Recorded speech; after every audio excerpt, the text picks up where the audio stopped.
Bienvenue dans ce nouveau podcast Luxury Insight Fashion Network. Aujourd'hui, on va aborder un sujet un peu décalé par rapport aux entretiens avec les dirigeants du luxe que nous avons habituellement. Nous accueillons Bruno Lavagna, qui est consultant en géostratégie du luxe et fondateur du cabinet de conseil Be Exclusive. Bruno Lavagna, bonjour. Bonjour Olivier, merci pour votre invitation. On vous accueille aujourd'hui avec plaisir. On vous accueille aujourd'hui parce que vous êtes l'auteur d'un livre sur la géopolitique du luxe. Alors c'est un livre très pratique qui est paru aux éditions Erol et qui se veut utilisable pour les professionnels du secteur, je dirais, parce que il est constitué de 40 fiches illustrées. Qu'est-ce que vous avez voulu analyser en lançant ce projet sur la géopolitique du luxe? Alors en fait, donc la géopolitique du luxe, c'est comment je me définis. C'est-à-dire que je suis devenu, par les années, expert du luxe, mais je suis quadrilingue, je voyage beaucoup et j'aime vraiment le côté comprendre les autres cultures, coutumes, donc géographie, histoire, donc géopolitique. Et je suis parti de mon idée, mais que je partage avec beaucoup et qui en fait j'enfonce des portes ouvertes, que le luxe étant universel, international, s'adresse à des gens du monde entier, s'inspire de toutes les cultures et variétés de cette planète, et que donc c'est important pour une marque, et on voit encore plus avec l'internationalisation, les réseaux sociaux, de comprendre qui est derrière les consommateurs, parce que quel que soit le nom, et puis le luxe c'est aussi un état d'esprit, c'est pas que des marques, c'est un savoir-faire, c'est des talents, donc chaque pays a son propre luxe, quel que soit son niveau social, quelles que soient ses origines. Et ce qui est important, c'est que on puisse, quand on devient international, qu'on puisse, si on veut être international, c'est savoir comment on va être perçu. Parce que sinon, on passe à côté. Ce qui est intéressant, et vous mettez en place le cadre assez rapidement dans votre livre, c'est vraiment ce que vous dites, la valeur universelle du luxe. Peut-être que, vu d'Europe avec les grands noms, Christian Dior, Louis Vuitton, Gucci, Porsche dans l'automobile, on a parfois peut-être un prisme déformant, mais vous dites non, dans chaque culture, même à travers les âges, le luxe était là, et finalement il y a des valeurs du luxe qui sont universelles et qu'on va retrouver en Afrique, en Amérique du Sud, en Europe, et qui sont pas forcément celles des marques européennes. Tout à fait, et je parle surtout du concept ou de l'idée, enfin de l'histoire, que quand on parle de géopolitique, ça veut dire un gouvernement, ça veut dire un État, ça veut dire une nation. Et que si l'État est faible ou a beaucoup de soucis à régler, ça va être compliqué pour des artisans, pour des créateurs, pour des designers d'exprimer leurs talents. Or, on l'a vu, c'est l'histoire de différents pays que j'analyse. Il y a la première partie historique, donc que ça soit la France, bien sûr, très connue, l'Angleterre, le Moyen-Orient, l'Asie. Quand un État veut rayonner, il fait valoir ses coutumes, ses cultures, et il prône ses artisans. Il les aide à briller. Donc, si on prend la France, évidemment, c'est le comité Colbert, c'est Louis XIV, c'est Versailles, c'est le Louvre, donc c'est l'architecture. On voit bien que c'est pas que des maisons, c'est un art de vivre, tout ce que la France rayonne et exporte, son savoir-faire, son excellence. Mais bien sûr, donc des marques françaises comme Guerlain vont s'inspirer de l'Afrique, de l'Asie, Dior, enfin toutes les marques. Mais ce qui est intéressant de voir, c'est que il y a un luxe africain, il y a un luxe oriental, il y a un luxe asiatique. Alors qu'est-ce qu'on retient, vous parlez du Kenya notamment, si vous voulez rentrer dans le détail sur le luxe africain, parce que c'est pas quelque chose qu'on entend beaucoup. Si on doit le défendre ici, et si vous devez expliquer un peu comment ça se, quels sont les éléments, comment vous le percevez. Parce que c'est ma perception. Après, chacun a sa lecture. Alors, l'Afrique, c'est un continent exceptionnel, extrêmement varié. Il y a l'Afrique du Nord, l'Afrique centrale, l'Afrique du... Enfin bref. Et donc, c'est compliqué de résumer Afrique, du coup. Hein. Donc, si on parle par exemple de l'Afrique du Nord, qui est plus proche de nous, Maghreb, Maroc, c'est un pays extraordinaire. Donc, on voit bien que c'est cet accueil, c'est la restauration, c'est l'artisanat, et que des maisons comme Dior, comme Chanel, comme Saint Laurent, ils sont allés puiser, puisqu'ils ont même une fondation Yves Saint Laurent à Marrakech. Donc, ça veut dire que le luxe marocain, d'abord il est ancestral, hein, c'est historique, c'est pas juste un coup de baguette magique du roi actuel, il y a une histoire, il y a une tradition du peuple marocain, et ils arrivent très bien à le faire valoir. Et donc c'est un état d'esprit, c'est d'accueil, la cérémonie du thé. Il y a beaucoup d'exemples dans l'habillement, et un habillement qui est différent d'une autre, mais où on s'inspire. Ce qui est intéressant, là, vous l'avez dit directement ou évoqué, c'est, on le voit beaucoup actuellement, les groupes de luxe cherchent à travailler la culture, mettre le lien entre leurs produits et la culture d'un pays, la culture, l'histoire d'un savoir-faire. Il y a ce côté culturel qui est essentiel, et qu'on retrouve de manière universelle. Très très fort, vous avez tout à fait raison. Si on prend Vuitton, Louis Vuitton, moi j'appelle ça l'intelligence du groupe Vuitton et de Bernard Arnault d'avoir recruté le défunt Virgil Abloh, parce que c'était un Afro-américain, donc ça veut dire quelque chose déjà. C'est le continent américain, mais avec cette connotation afro-américaine, donc il touche toute sa culture. C'est un musicien au départ, c'est un artiste, donc l'inviter à être le directeur artistique de Louis Vuitton, ça envoie un message, un code. D'abord, ça rajeunit la marque, ça l'ouvre vers justement le monde afro-américain, sur le monde de la musique. Enfin, on l'a vu. Donc, c'est pas anodin, et ça permet à Vuitton de devenir cette brand culture. Et on l'a vu avec la fondation Vuitton, on l'a vu avec. Enfin, c'est assez incroyable, voir justement historiquement Vuitton. Encore une fois, c'est quelque chose au départ simple, des bagages solides qui permettaient de voyager avec charrette et autres. Et qui sont devenus, c'est plus que le LV et la mallette Vuitton. Donc c'est aussi parce qu'il y a des artistes, des designers, des créateurs qui viennent et qui sont recrutés d'autres cultures et qui l'interprètent à leur manière, tout en respectant les racines de la marque. On va avancer parce que sur la géostratégie et la géopolitique, on vit pas mal de changements actuellement, lié à la pandémie de Covid-19, avec la guerre forcément entre l'invasion de l'Ukraine par la Russie. On a le Brexit aussi qui chamboule pas mal les équilibres européens. Tout ça est forcément un chamboulement aussi pour les industries du luxe. Quel est le rôle finalement du luxe dans ce cadre global, dans les échanges internationaux, vous qui analysez justement les points géostratégiques? Donc j'ai la chance d'enseigner avant l'écriture de mon livre, hein, qui est une commande de la librairie Erol, et dans cette collection géopolitique, hein, de pays et de thématiques. Et donc je trouve que enseigner, transmettre, c'est fondamental. Et ce que je vois moi je suis plein d'espoir, plein d'optimisme malgré un contexte lourd, hein, conflit, Covid, climat, énergétique et autres, c'est que nos jeunes ils savent rebondir, être résilients, agiles, ils comprennent la complexité, donc ils s'adaptent, ils voient bien la géopolitique, pour eux c'est clair, parce que c'est une géopolitique climatique, énergétique, pandémique.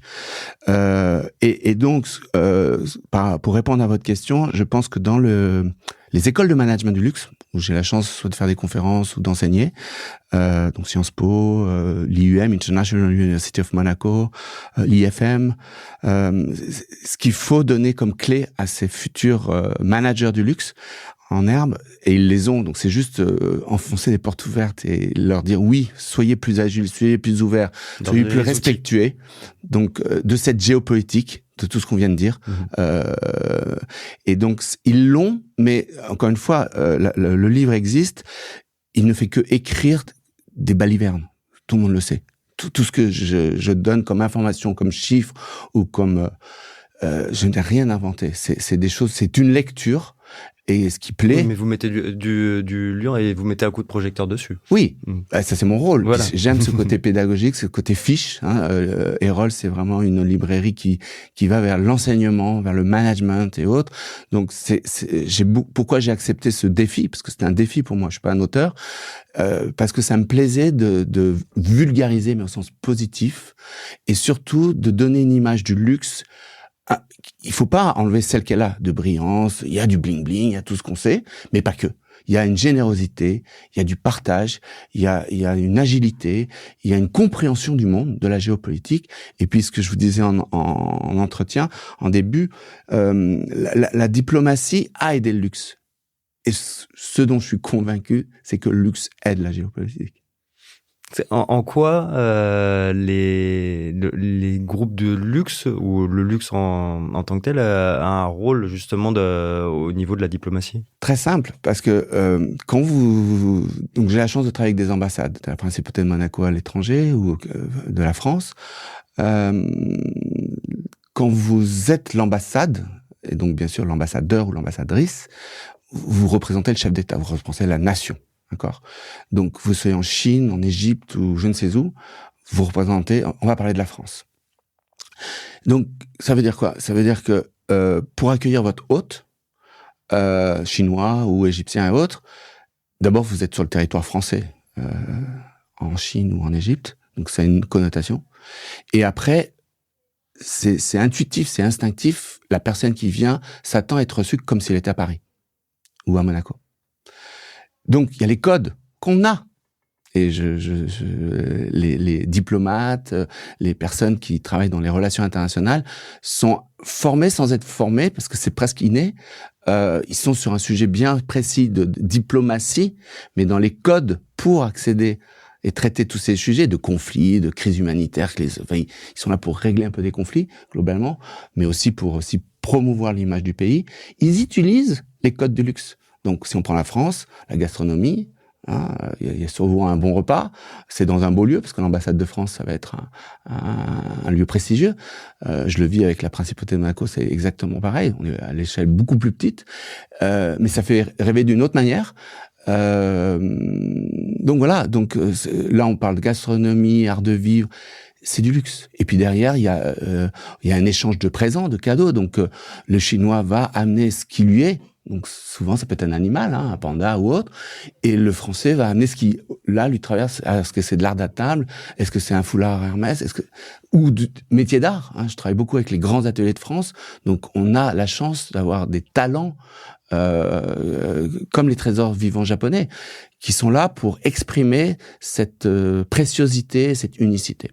Vous utilisez même le terme de soft power du luxe au niveau géopolitique.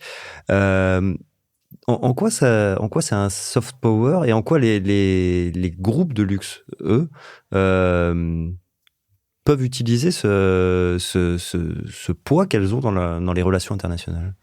Tout simplement parce que soft, ça veut dire donc compromis, ça veut dire douceur, mais ça veut dire quoi? Consensus, compromis, dialogue. Donc la diplomatie, c'est fondamental, c'est ça. On s'entend pas, mais il va falloir trouver un PPCM. Le luxe, alors il y a un côté guerrier dans le luxe, de conquête, de marché, de gagner des parts de marché, des nouveaux.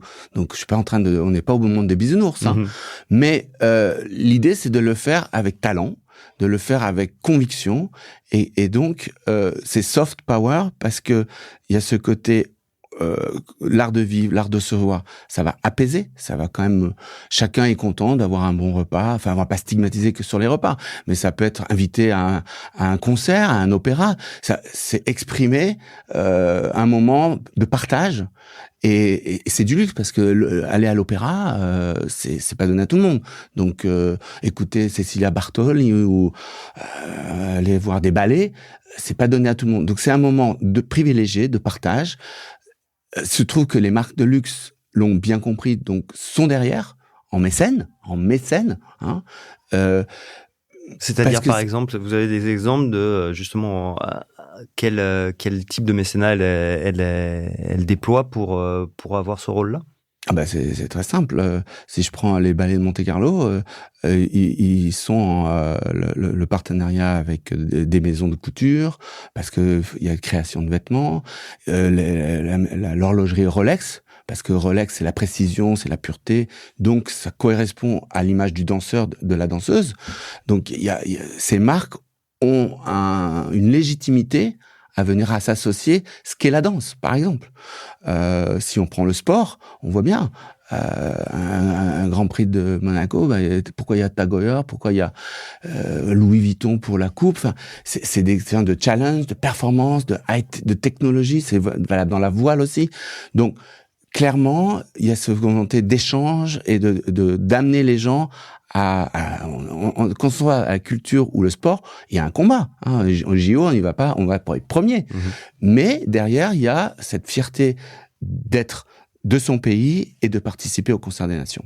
Dans l'ouvrage, vous avez listé 10 défis. Il y a plusieurs éléments que je trouve assez intéressants. Donc, au premier des défis, et vous l'avez évoqué, il y a le défi écologique. Il y a énormément de choses et les groupes de luxe essayent d'avancer dans ce sens-là.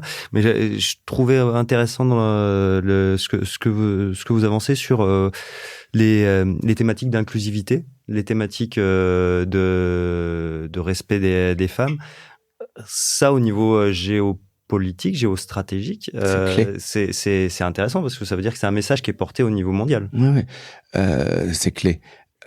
Donc le luxe, comment dire, a la chance d'avoir dans ses gènes d'être tradition, innovation, et donc de se challenger, de prendre des risques. Donc on parlait tout à l'heure de culture afro-américaine, d'aller sur des terrains qui surprennent. On peut être même disruptif. Ils aiment bien ça, c'est le côté innovation, c'est très bien.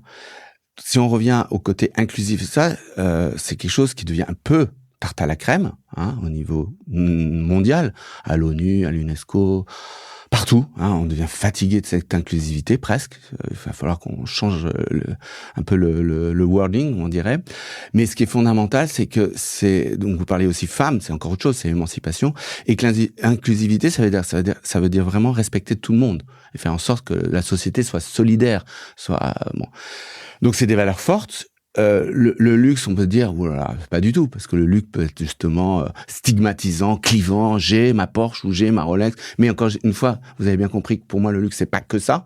Donc c'est un état d'esprit, c'est un savoir accueillir. Donc ça, tout le monde l'a.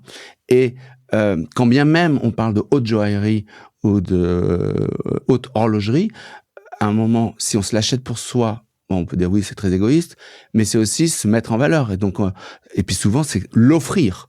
Donc il y a partage. Voilà. Après, si on prend l'habillement, certes c'est pour soi, mais aussi c'est pour être élégant, c'est pour être branché. On envoie une image, c'est quand même plus agréable de voir des gens avec une singularité et qui envoient un message de leur culture avec une connotation, voilà. Plutôt que, enfin voilà, tout le monde s'habille comme il le souhaite, mais le luxe là l'a bien compris. Et c'est pour ça que il y a une palette très très large. Sur les relations, vous avez toute une fiche sur les relations avec les organismes internationaux. Ouais. Vous parlez de ce qui se fait avec l'UNESCO, avec l'ONU. Pourquoi les marques de luxe vont aller vers ce champ-là qui n'est finalement pas la culture, qui n'est finalement pas le sport où il y a la compétition, pourquoi elles tendent à s'associer à des grandes causes, à des organisations universelles? Alors, faut pas se leurrer. On n'est pas dans le monde des bisounours. Oui. Elles cherchent une légitimité. Donc, quand on s'appelle l'ONU, l'UNESCO, on n'est pas parfait, mais on prône des valeurs d'inclusivité, de paix, de respect de chaque nation, de chaque culture. Et on vient de le dire, les marques de luxe, les maisons de luxe, mais ça peut être les artisans, hein, j'insiste, sont fiers de s'associer à ça, parce que c'est dans leur culture aussi.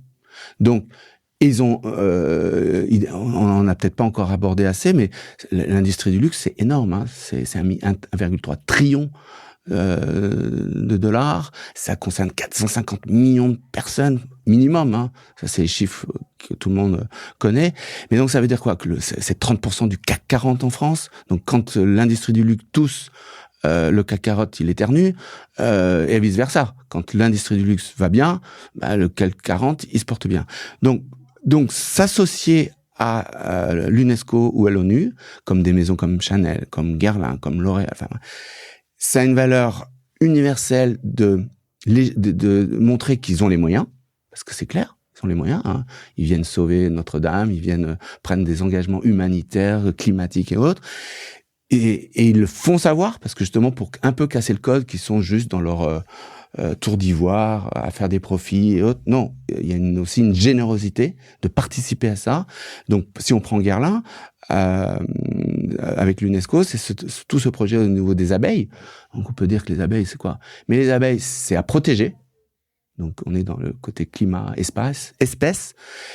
Et il se trouve que, cosmétiquement parlant, pour Guerlain, c'est un axe de recherche, et plus que de recherche, de concret sur des crèmes. Donc, c'est une logique.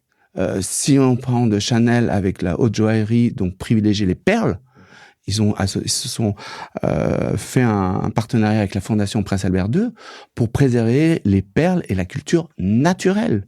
Parce que c'est bien joli de vouloir vendre de la haute joaillerie, mais il y a des choses très belles en synthèse. Mais tout le monde aime encore, et tant mieux, le naturel. En sauvegardant aussi, il faut pas tout dilapider. Donc c'est important de préserver tout ça, parce qu'on voit bien que nos océans sont un peu en dangerosité. Sur les relations internationales, pour revenir sur la géopolitique, on voit qu'aujourd'hui, vous disiez les chiffres de ce que représente le luxe. Les groupes de luxe sont mondialisés. Comment, dans une période de tension comme on peut vivre actuellement entre les États-Unis et la Chine et pas mal de ses voisins, l'Europe et la Russie, comment dans ces périodes de tension, finalement, le luxe navigue en étant, je sais pas, quand je suis Ralph Lauren actuellement, est-ce que c'est compliqué d'aller en Chine? Quand je suis Louis Vuitton, comment je fais pour continuer à séduire mes clients russes? Comment on le voit et quels sont les éléments de géopolitique, de géostratégie déployés par les groupes actuellement? Alors là, vous touchez un point crucial, et c'est que du cas par cas. Parce qu'il n'y a pas de règle. C'est chaque maison, marque, dirigeant, propriétaire qui, selon ses convictions, selon son intention aussi de donner un signe fort. Donc si on prend la Russie qui quand même monopolise le débat actuellement, malheureusement, on peut que regretter que les maisons, alors elles se retirent pas comme des Renault ou autres, mais parce que elles décrètent à juste titre qu'elles maintiennent leur salaire russe pour un marché, mais elles vont jouer sur des mots, sur rupture de stock, sur une qui est vrai en plus, complication logistique. On parlait tout à l'heure de logistique. Bon, donc en gros, c'est faire passer un message que voilà, on peut pas tout cautionner, mais est-ce qu'on a le droit ou devoir de parce que il faut toujours distinguer gouvernement russe et population russe. Tous les Russes ne sont pas pour ce qui se passe aujourd'hui. Donc ceux qui vivent en Russie, est-ce qu'on doit les priver de ce qui se passe? C'est un choix extrêmement compliqué. Donc ce n'est pas moi qui vais donner la réponse là avec vous, mais donc je sais qu'en haut lieu de chaque maison, chaque board, c'est très très compliqué à gérer. Et il faut respecter ce que chacun arrive à faire. Généralement, alors ce qu'on peut voir si on passe à la Chine, c'est que, mais c'est vrai dans tous les pays d'une manière générale, mais les managers deviennent des nationaux, qu'on le veuille ou non. Donc en Chine, c'est des managers. Avec le Covid, on l'a bien vu. Ouais. Bon. Donc c'est un risque à prendre. Parce qu'il y a le poids du local en fait. C'est fondamental, parce que comme je disais, pour respecter la culture chinoise ou russe, c'est qui mieux qu'un Russe ou qu'un Chinois peut le faire. D'accord ? C'était pas le cas avant. Et c'était moins le cas avant. Mais il faut pas se faire harakiri. C'était pas le cas avant parce qu'on était en train de découvrir, on ouvrait. Je parle beaucoup de Pierre Cardin dans mon livre aussi. Feu Pierre Cardin, mais c'est un génie quand même parce que quand on parle de géopolitique, il a premier à sentir l'ouverture de la Chine en 78 avec Deng Xiaoping. Enrichissez-vous. Il est allé faire son défilé sur la muraille de Chine. Et ensuite, la chute du mur. Il était à Moscou le premier sur la place rouge. Et là, à chaque fois, il a envoyé un message en disant je suis Pierre Cardin, mais j'habille Colmao, soie chinoise, j'habille avec les codes culturels russes, d'accord? Donc ça a tilté. Il était plus connu que n'importe quel président français. Bon. Donc, pour revenir à votre question, je pense que la subtilité, c'est d'être dans ce soft power, c'est mesurer. C'est pas prendre des décisions drastiques. C'est de dire, on lève un peu la pédale. On regarde, on teste. J'ai travaillé pour Ferragamo et j'ai appris beaucoup. On lance des produits sans le dire. Si ça marche, c'est un icône product. La scarpa, le foulard. Si ça marche pas, on retire. C'est magique. Et je pense qu'on a une grande leçon d'une manière générale. Donc, beaucoup de maisons maintenant font ça. C'est-à-dire prudence, mais agilité, adaptation, regarder et s'enrichir justement de femmes et d'hommes de la culture qui vont dire warning. Alors là où il faut pas être bisounours, c'est que ces gens-là, il faut pas qu'ils détournent la marque et qu'ils fassent des choses. C'est un peu la période de tension actuelle. Ça peut être la période de tension. Donc géopolitique égale cherche un compromis, puis chacun a tiré un peu la couverture à soi. Mais c'est ça qui est intéressant. C'est vigilance en permanence. Mais comme c'est universel, voilà. Et donc et puis il y a les réseaux sociaux. Donc très vite on le voit. Ça, vous savez que on bifurque, c'est moi. Mais les réseaux sociaux aident à la contrefaçon quelque part. Parce que contrefaçon, c'est le fléau du luxe. Oui. Il y en a encore. Et en termes de géopolitique, c'est aussi une question importante. Hyper importante. Quelle est justement ce que vous parliez de luxe globalisé, mais les réseaux de contrefaçon sont aussi globalisés, tout comme le marché du luxe. Quel est le rapport finalement que vous voyez sur les jeux de tension, les jeux entre régions, entre pays, autour de la contrefaçon et les rôles du luxe là-dedans? Je pense que c'est pas pour accuser la Chine ou autre, mais on sait quand même qu'un gros marché de la contrefaçon vient de ce pays empire. Après il y en a d'autres, mais voilà. Je pense encore une fois, mais avec prudence, parce que je pense que les Chinois comprennent que c'est un peu dans leur gène de copier. Donc c'est intéressant de le comprendre. C'est un élément culturel et de réussite. Ça veut pas dire qu'ils ne savent pas inventer, parce qu'ils ont inventé la roue, ils ont plein de choses là soir. Mais sur certaines choses, comme les Japonais, parce que moi je suis la génération des Japonais qui copiaient, les Chinois ont copié. Sauf que aujourd'hui, ils ont vu la limite du copiage, parce que quelquefois c'était mal fait, parce que parfois c'était trop visible. Et puis je parlais de réseaux sociaux qui aident à lutter. Et puis les eBay, les ventes en ligne et tout ça. Vous savez que les plateformes sont plus qu'invitées, ont le devoir. Ils sont en train de réagir. Voilà, parce que sinon elles sont mortes. Oui. Parce que on n'a pas. Si on va au marché de Vintimille qui n'existe quasiment plus, on allait acheter de la contrefaçon, donc on participait. Mais aujourd'hui, on n'a plus c'est là où les jeunes sont extrêmement positifs. Ils sont dans le vintage, ils sont dans le seconde main et autres. C'est différent. J'ai pas besoin d'expliquer, c'est complètement différent. Donc il y a un état d'esprit totalement différent, et c'est ça qui est très intéressant. Faut garder le fil conducteur, c'est que la contrefaçon, comme il y a un peu moins de demande et que elle est plus visible, elle a tendance à s'atténuer. Elle existe encore. Des faux parfums, des faux vêtements, des faux sacs et autres. Mais voilà, donc moi, dans mon degré optimiste, c'est vrai que c'est le consommateur qui est le directeur.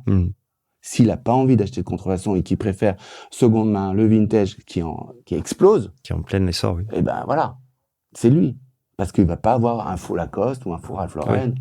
Il a préféré mettre la même somme pour alors un vintage. Moi, j'ai pas peur de le dire, j'étais de la génération, on revenait de Hong Kong, on était content d'avoir le double croco, d'avoir le faux Ralph Lauren, parce qu'on se dit, je l'ai eu à 20 euros. Enfin, il faut être honnête avec soi-même. On change. Ça, c'est plus du tout c'est has-been, c'est horreur. Sur les développements géopolitiques actuels, vous par rapport au développement de la stratégie des groupes de luxe, avec le fait qu'ils soient, vous parliez des réseaux sociaux, assez exposés dès qu'il y a quelque chose qui se passe sur un marché où c'est considéré comme de l'accaparation culturelle, ou c'est considéré comme parfois une insulte à la culture. Comment et derrière on sait aussi qu'il y a des pressions politiques, c'est un jeu politique et d'influence. Comment vous voyez évoluer le fonctionnement des groupes de luxe, des maisons de luxe par rapport à ce contexte global là qui est assez en tension? Vous disiez que vous étiez optimiste. Alors Ouais. est-ce que les groupes de luxe peuvent être optimistes? Oui, parce que justement, alors dire communication, dire marketing, direction marketing au board, en invitant des gens de différentes cultures, ils ont des warnings instantanés de qu'est-ce qu'il faut faire. Une fois de plus, dans la communication d'une marque de luxe, elle se veut universelle. Donc, a priori, la com va être partout la même. Encore que, il peut y avoir des adaptations. Mais prenons des cas concrets, ça parle toujours plus, même s'ils sont un peu vieux et que tout le monde les connaît, c'est très parlant. Dolce & Gabbana, vous connaissez l'histoire. Donc en Chine. Mais non, je voudrais reprendre Dolce & Gabbana. C'est que c'est une marque disruptive qui aime bien un peu provoquer, choquer, mais qui est dans le sens. Moi, je suis un peu italien, qui a ce côté enjoy, et qui veut par le ludique et par la provoque, un peu comme à la Madonna. Elle va trop loin, mais ça reste politiquement correct. Parce c'est italien, parce que c'est européen, parce que c'est occidental. Quand vous êtes dans la culture chinoise, ce n'est plus du tout drôle et rigolo. Parce que vous êtes patriote, vous êtes nationaliste, vous voulez acheter du Dolce & Gabbana, mais quand même, vous êtes chinois. Donc, se moquer, parce qu'il voulait pas se moquer, mais ça a été interprété. Donc, c'est pas à vous que je vais apprendre la communication, il suffit pas d'envoyer un message, savoir comment il est perçu et compris. Eh ben, c'est une erreur grossière. Bon, alors grossière au sens où ça s'est fait trop rapidement, ça s'est fait trop justement avec un cursus occidental. Donc aujourd'hui, toutes les marques travaillent conjointement avec des femmes et des hommes des pays respectifs pour mettre en alerte. Non, donc on a parlé de Dolce & Gabbana avec les baguettes pour manger une pizza. C'était se foutre des Chinois, clairement. Donc offense. Donc boycott, ça va vite, hein. Et là, les réseaux sociaux.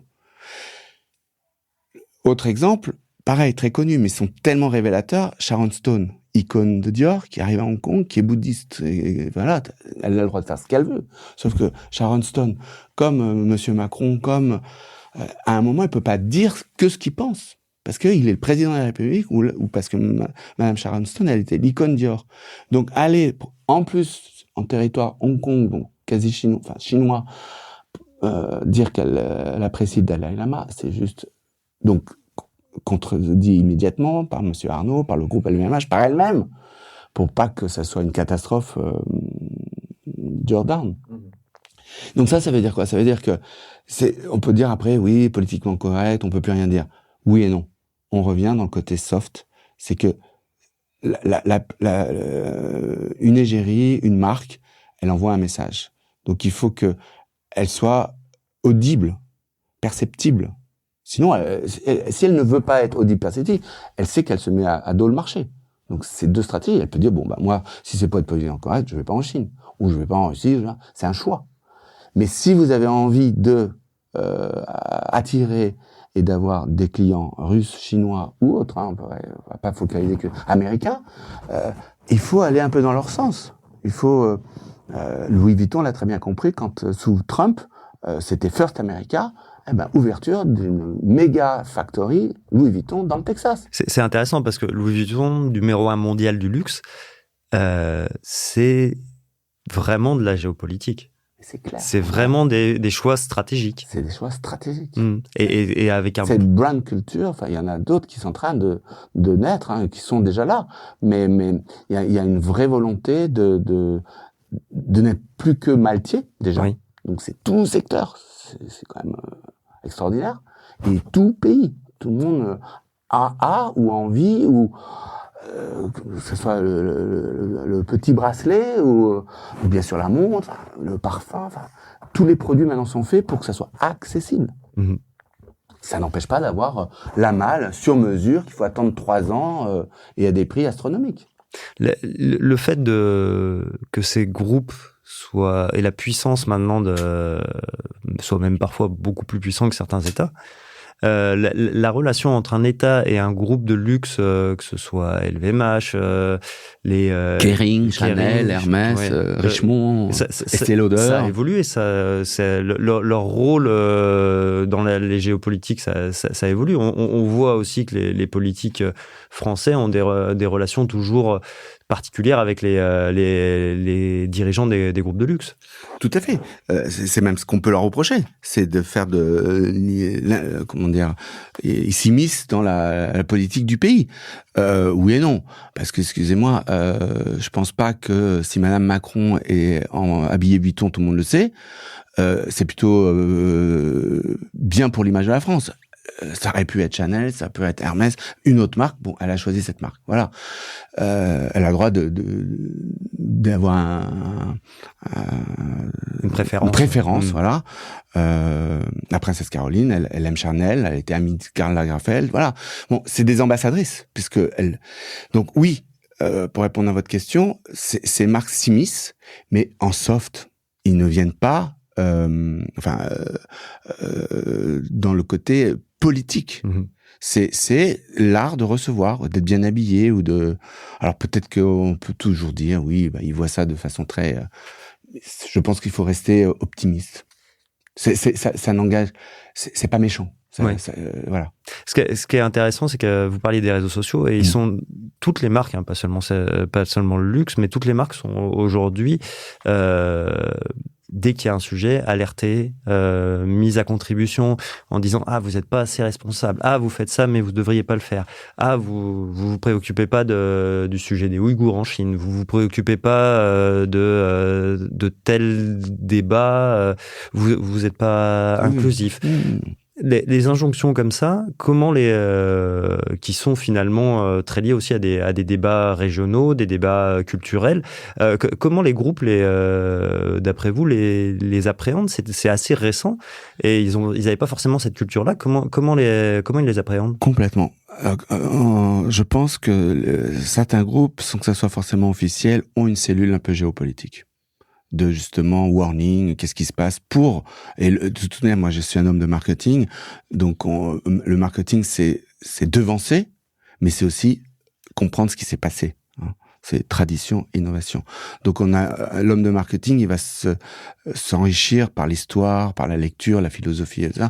Aujourd'hui, il ne peut s'enrichir aussi par la géopolitique. Ça, c'est évident, et voir justement tous les sujets et les tendus, conflits et qui sont sujets à s'enflammer. Donc, une bonne direction marketing a forcément une cellule de veille, soit interne, soit externalisée, d'être irriguée. Et comment anticiper et comment réagir par rapport. Parce que vous n'êtes pas à l'abri, oui, du Ouïghour, donc il faut tout de suite pouvoir. On peut parler aussi de, vous savez, avec Jane Birkin, le sac Kelly, oui. Les crocodiles, hein, l'exemple aussi concret. Hermès a mis une politique vraiment drastique de traçabilité. Et donc justement, on parlait de culture de perles, de culture de crocodile pour l'exploitation de peaux et de sacs. Je travaillais donc avec des artisans métiers d'art sur l'écaille de tortue. Depuis 1974, c'est interdit. Donc, pour le citer, Monsieur Bonnet, Christian Bonnet, lunetier à Paris, il travaille encore, parce que l'écaille de tortue, c'est la légèreté, c'est la souplesse. Monsieur Schiffer, tout le monde beaucoup de personnes ont leurs lunettes, c'est de l'écaille de tortue, qui est revisitée. C'est un stock donc, quand vous avez une lunette, vous venez la faire retravailler, et puis donc ça veut dire quoi? Ça veut dire que c'est préserver la nature au sens étymologique du terme, et que le luxe, là, est un garant de dire, oui, on va pas utiliser de l'ivoire, on va pas utiliser de l'écaille de torture qui avait été déjà dans le commerce, et le peau de crocodile et autres. Donc, on n'est pas à l'abri de l'erreur, hein. Mmh. Mais c'est montrer cette vigilance et prôner, et c'est compliqué. Mais une fois de plus, dans mon optimisme, la traçabilité, donc la digitalisation permet, avec un QR code très facilement, de voir d'où vient la matière première. Pour terminer cet entretien, je voulais vous demander, on l'a dit là, c'est depuis 3 ans, c'est très très mouvant au niveau géopolitique. Vous voyez, sans jouer les oracles, hein, mais vous voyez quel sujet majeur à traiter au sein des groupes actuellement? Je pense que le changement climatique, là, c'est clé, dans tous les sens du terme, parce que le luxe, c'est justement planétaire. On voit que partout la planète, le climat est déréglé, que ça soit froid ou chaud, les glaciers qui fondent, tempêtes, enfin bref, voilà. Le luxe, c'était justement beaucoup voyager, donc et on continuera à voyager, mais de façon beaucoup plus raisonnée, de beaucoup plus légitime. Donc je pense que, enfin, c'est difficile d'être Monsieur Soleil, hein. Mais moi, mon sentiment, les personnes avec qui j'ai la chance de travailler me disent que vraiment une des priorités, c'est cet engagement solidaire climatique, parce que ça couvre tout après. Ça couvre énergie, ça couvre. Enfin, c'est un peu le point d'entrée, et c'est tellement clair qu'il faut apporter une réponse. Hein, le JESC l'a encore dit. On voit ce qui se passe là en Gironde, tout simplement en France. Ces pics là à Paris, 40 degrés. Enfin, on a l'impression d'être à New York. Ou, enfin, encore une fois, moi j'étais hier avec des Américains. Ils me disent oui, bah il fait pas tellement plus chaud que nous. On est habitué. Oui. Sauf qu'à Paris, on n'est pas habitué. C'est pas le même climat. Donc ça veut dire que ce changement climatique, il est incontournable, il est là. Et le luxe, par les postures, par les habitudes, parce que c'est à nous de changer, hein. Comme il est iconique et universel, sans être donneur de leçons, il peut accompagner, il peut anticiper et donner ces phénomènes de mode, hein. Vous avez eu mon ami Pierre-François Louette lors du dernier podcast, et c'est vrai que ce côté tendance, ce côté socio-culturel, c'est clé. Et le luxe a cette particularité. Les défilés haute couture, c'est iconique. C'est à Paris, New York, Milan, Londres. Et les défilés croisières à Dubaï, Monaco, Singapour, bref, ça donne un peu le là. Et donc, si la marque, la maison, mais c'est vrai aussi dans les métiers d'art, hein, j'y reviens parce que j'y crois beaucoup. Il n'y a pas que les grandes maisons. Et derrière les grandes maisons, travaillent avec les métiers d'art. Beaucoup. Par affection de Chanel, Hermès, les petites mains, hein. Mais c'est petites mains au sens noble du terme. Petit, précieux, hein, niche. Contribue. Donc, il y a une révolution comportementale, ça c'est clair. Et je pense que les marques de luxe ont à la fois anticipé et un devoir de le faire. Droit et devoir. Bruno Laveigne, merci beaucoup. Merci à vous, Olivier. Merci d'avoir écouté ce podcast. À très vite pour une nouvelle écoute.